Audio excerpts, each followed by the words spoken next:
lace up those skates, folks, because today we're diving deep into the world of the HTFL. The HTFL. You know, okay. the Happy Time Friendship League. Ah. It's rec hockey, Yeah. but with a twist that makes things really interesting. Yeah, it's more than just a twist. It's Yeah. a whole different way of thinking about the game. Exactly. We're talking about the goalie swap. Oh, yeah. At halftime, the goalies switch teams. So you're facing this hot goalie, racking up shots, and then bam, suddenly he's on your side. Could you even imagine? Oh, it's a total game changer. You can't just rely on your star goalie to carry you. And a weaker goalie doesn't automatically equal a loss. Right. It forces teams to think holistically, And we've got 2 games from Season 2, Week 6, that I think perfectly illustrate this. Okay. So first up, blue versus green. Final score was green 6, blue 5. Right. But that score only tells half the story. Yeah. This one was a nail-biter, right to the final buzzer. Yeah, and what stood out to me was the performance of blue team's Mitchell Manning. Oh, yeah, Manning. 4 goals, including a shorthanded one. The guy's on fire, but he also took 3 penalties. Oh, wow. So he's like that classic high-risk, high-reward player, right? Yeah. Hero or liability? I mean, those penalties could have easily cost blue the game. Yeah, it's a fascinating question. Yeah. In a league like the HTFL, where fun is a key element, you could argue that Manning's aggressive style embodies that spirit. He's going for it. Consequences be damned. Yeah. But from a purely strategic standpoint, those penalties are definitely a concern. For sure, for sure. And then how do you think that goalie swap factored into this back-and-forth battle? We had Scott McNett facing 34 shots, saving 27 for green. Right. And Josh Rangel saw 36 shots, saved 32 for blue. Well, consider this. If those goalies hadn't swapped, maybe the outcome would have been different. Maybe one team had a stronger goalie in the first half. Oh, yeah. And built a lead they couldn't hold on to after the switch. Right. Or maybe a team was playing defensively, knowing they'd get the quote-unquote better goalie in the second half. We'll never know for sure. But it adds a layer of complexity to the analysis. Not for sure. And talk about a wild finish. Yeah. The lead changed hands 3 times in the final minutes. I can only imagine the tension on the ice. Oh, yeah. Those final minutes are where the goalie swap rule really shines, in my opinion. Every save is crucial, and you just never know if that goalie you were peppering with shots moments ago is about to rob your teammate on the other end. Okay, let's move on to Game 2. Yellow versus red. The final score was less dramatic. Yellow 4, red 2. Okay. But here, the story is all about red team's goalie, Andy Anderson. Yeah, now this is what I call a goaltending clinic. Yeah. Anderson faced an onslaught of shots, a whopping 63 to be exact, and saved an unbelievable 60. 60 saves. That's almost hard to comprehend. Imagine standing in that net, pucks flying at you from every angle, like trying to drink from a fire hose. Oh, it takes incredible focus and stamina to maintain that level of performance under that kind of pressure. Yeah. And it really speaks to the skill level present. Even in a rec league like this, you don't see 60 save games every day, even in the pros. Wow. Yeah. So unfortunately for Red, even Anderson's heroic effort wasn't enough to overcome Yellow's offensive power, led by Mike Lugamba with 2 goals. Does this highlight a fundamental truth about hockey? That even the best goaltending can be undermined by a lack of offensive support? Absolutely. Hockey is a team sport, and you need a balance of offense and defense to succeed. You can have the best goalie in the world, but if you can't put the puck in the net, you're not going to win games. Yeah, I'm curious, do you think Red might have actually had a better chance to win if Anderson hadn't played so well in the first half? What if Yellow had built up a bigger lead before the swap? Would that have made a difference?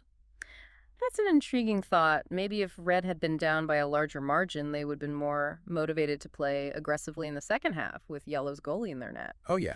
Or maybe Anderson's stellar performance gave them a false sense of security, causing them to relax a bit in the third period. Right. It's almost like the goalie swap introduces a whole new level of mind games to the sport. Yeah. You're not just playing against the other team. You're playing against the potential of your own goalie, switching sides and potentially turning the tide against you. Precisely. And that unpredictability is what makes the HTFL so fascinating to watch. Yeah. You never know how the goalie swap will affect the game, and it forces both teams to adapt and adjust their strategies on the fly. Totally. Which makes it really exciting. It does make it exciting. Yeah. For sure. Yeah, it really adds a whole other layer of strategy to the game, doesn't it? I mean, imagine you're coaching a team in the HTFL. How do you even begin to prepare knowing your goalie is going to be playing for the other team for half the game. It challenges the very notion of traditional hockey strategy. Do you prioritize defense in the first half, hoping to limit the damage before the swap? Right. Or do you go all out on offense trying to build a lead that'll be difficult to overcome even with a goaltending change? Right. It's a fascinating dilemma. It is. And think about the impact on the players themselves. Mm-hmm. I mean, the goalies obviously have to be so adaptable, being able to switch their mindset and allegiances mid-game. Oh, yeah? But what about the other players? How do they adjust to having a teammate suddenly become an opponent? Well, it speaks to the camaraderie and the sportsmanship that defines the HTFL. I think these players are friends, first and foremost. Yeah. So even though they're competing fiercely on the ice, there's a level of respect and understanding that transcends the rivalry. It's funny. We've been talking a lot about the strategic implications of the goalie swap, but I'm starting to think that it also reveals something about the nature of competition itself. Oh, yeah. Go on. Well, in most hockey leagues, your goalie is your anchor, right? Your last line of defense. Yeah. You rely on them to make the big saves, keep you in the game.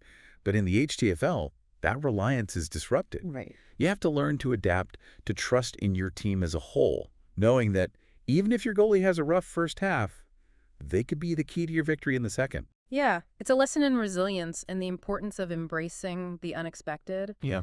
It forces players to kind of let go of the idea of control and to trust in the fluidity of the game. For sure. And for fans, it makes every game a wild ride. You never know what's going to happen. Right. And that element of surprise keeps you on the edge of your seat. I mean, who doesn't love a good underdog story? Exactly. And in the HTFL, the potential for an underdog to emerge is amplified by this goalie swap rule. It's true. The parity that the rule creates allows for more upsets, more unpredictable outcomes. Every game is a potential nail-biter, regardless of the team's records or perceived skill levels. Totally. So we've analyzed these two games, dissected the goalie swap rule, debated the merits of high-risk, high-reward players. But for our listener, the person who might be hearing about the HTFL for the first time, what's the one thing you wanted to take away from this deep dive? I want them to understand that the HTFL is more than just a quirky rec hockey league. It's a community of passionate players who are pushing the boundaries of the sport, exploring new ways to play, and experience the game we all love. And at its core, it's a testament to the power of friendship and the joy of competition. Beautifully said. And for those who are now eager to see the HTFL in action, where can they find more information and even check out some of the games we've been talking about?